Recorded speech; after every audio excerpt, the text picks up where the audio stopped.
Hi students, current affairs multiple choice questions కు స్వాగతం సుస్వాగతం. ఈ వీడియోలో మనం కొన్ని current affairs multiple choice questions నేర్చుకుందాం. సో ముందుగా current affairs multiple choice questions కి వెళ్ళే ముందు ఈ వీడియో మీకు నచ్చినట్టయితే లైక్ చేయండి, సబ్స్క్రైబ్ చేయండి, షేర్ చేయండి. ఫస్ట్, సముద్రం వద్ద అసాధారణమైన శౌర్యం ప్రదర్శించి 2016 IMO అవార్డు అందుకున్న మొదటి మహిళ ఎవరు? సముద్రం వద్ద అసాధారణమైన శౌర్యం ప్రదర్శించి 2016 IMO అవార్డు అందుకున్న మొదటి మహిళ రాధికా మీనన్.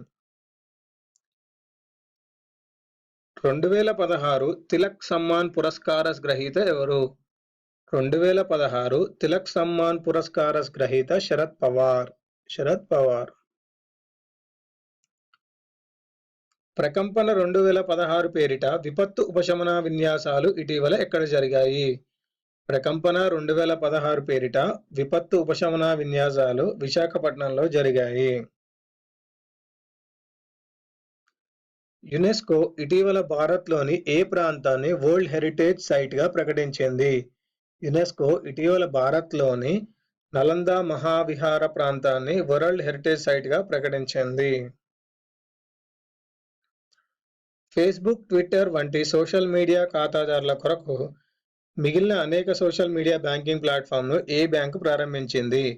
ఫేస్బుక్, ట్విట్టర్ వంటి సోషల్ మీడియా ఖాతాదారుల కొరకు state bank of India social media banking ప్లాట్ఫామ్ను ప్రారంభించింది. డేటా బ్యాంక్ ట్యాగింగ్ సిస్టమ్ను అమలు చేసిన తొలి భారతీయ పోర్టు ఏది? డేటా బ్యాంక్ ట్యాగింగ్ సిస్టమ్ను అమలు చేసిన తొలి భారతీయ పోర్టు జవహర్లాల్ నెహ్రూ పోర్ట్. నేపాల్ మొదటి మహిళా ప్రధాన న్యాయమూర్తి ఎవరు? నేపాల్ మొదటి మహిళా ప్రధాన న్యాయమూర్తి వచ్చేసి సుశీలా కర్కి.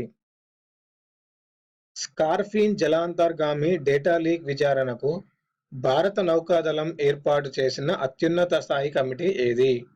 స్కార్ఫీన్ జలాంతర్గామి డేటా లీక్ విచారణకు భారత నౌకాదళం ఏర్పాటు చేసిన అత్యున్నత స్థాయి కమిటీ వచ్చేసి అశోక్ కుమార్ కమిటీ.